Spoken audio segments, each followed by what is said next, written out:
What is the most fundamental basic part of goaltending? If we went way back to when hockey first started, the late 1800s, and we looked at the guy that was thrown into the net and told to stop the puck, what is the one thing that he would have had to do back then that we have to do every single time we're on the ice right now? Of course, the answer is watch the puck. See the puck and track the puck. Now, before the butterfly style was invented, before we had RVH and VH and stack the pads and stick steers, before we had any of that, all we had was the basic instinct to look and watch the puck. Now, fast forward to now, what happens a lot of times with beginner goalies and the most seasoned veterans is we take that for granted. And sometimes we're very lackadaisical when it comes to actually watching the puck and seeing the puck.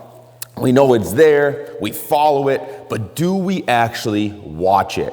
And a lot of times the answer is no. Sometimes we just fall into the muscle memory that, hey, I've done it before, I've seen it. We get too comfortable and we don't really dial in that most fundamental basic trait of tracking the puck. Now, tracking the puck doesn't necessarily just mean watching it while it's on the ice, watching it while it's in the zone, seeing it hit your body. Really tracking the puck is watching the puck into your body and off of your body. So following it in and following it out. And that's the best way to not only have good rebound control, good positioning, but also to get yourself set up for full recoveries and following the puck in zone. Make sure we're watching it in and watching it off of our body. Now, a lot of times we get into the habits where we're watching the puck, we're following it, we see it, but we make our saves kind of like this. Well, we don't fully follow through with our eyes or fully follow through with our head. We make our save, and now we've got to do a whole nother adjustment to follow that rebound, see where it went. And sometimes a lot of my young netminders, they might make that save and then lose it for a second while they figure out where it is. And we want to get rid of that, right? We want to be able to see that puck in and see it to wherever it goes. So I've got one tip for you guys today that really helped me in my career do this. And it's the thing that I pass along to my netminders of all ages. And it has to do with how we move our head.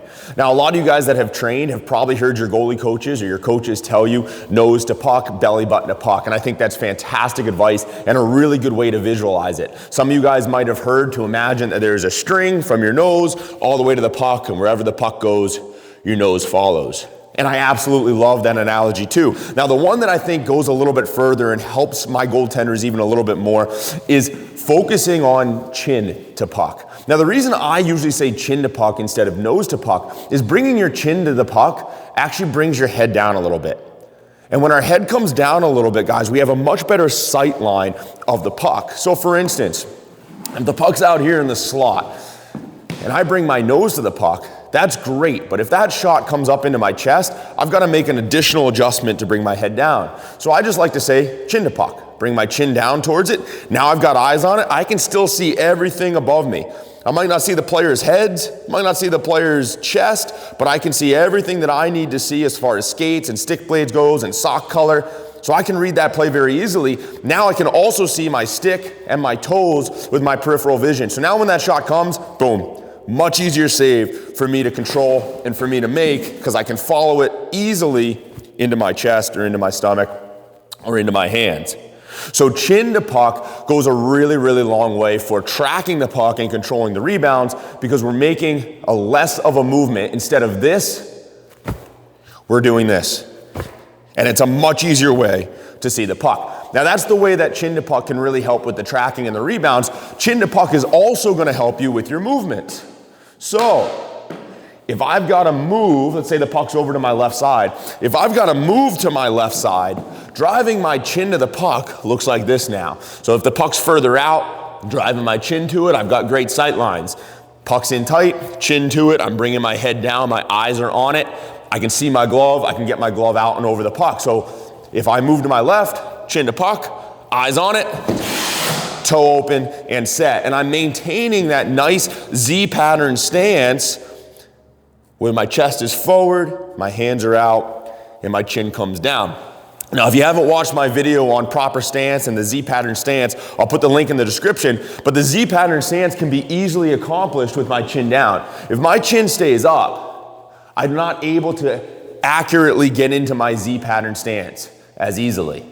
My chin stays up. Now, when I bring my chin down, what it actually does is it helps me bring my shoulders forward and my chest forward too. So right now, chin's up, bring my chin down. I can bring my shoulders forward just ever so slightly, and that's really gonna help me when I drop into the save. Chin up, chin down. Chin up, chin down.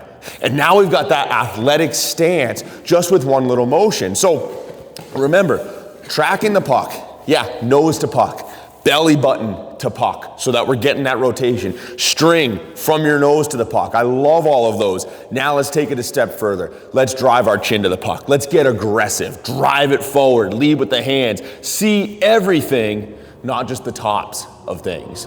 And now for young netminders, this can be a really difficult thing to understand, because think about all the other sports that we might play as kids and growing up. You know, all the running sports, you know, basketball and soccer and tennis, right? All of these sports don't really require this type of tracking.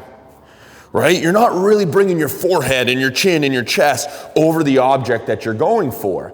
You know, in tennis, you're staying a little bit higher up. In basketball, you're staying higher up. Even in soccer, when you're using your feet, you're not down like this looking at the thing that's coming at you. You're usually going towards the ball or towards the object.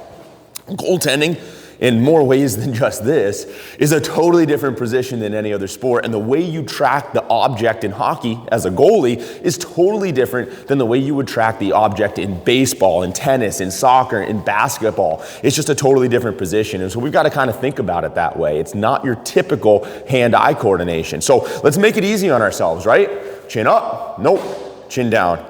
More athletic, I can see the puck, I can lean into it to make my saves, and I can get to my points a lot quicker because I'm already over the puck, I'm already over the object that I'm trying to save. So, chin to puck, nose to puck, belly button to puck. Try this out at your next practice. I guarantee, guys, you will see major differences in the way you track the puck into your body and the way you track your puck off of your body. All right? I'll see you guys in the next video.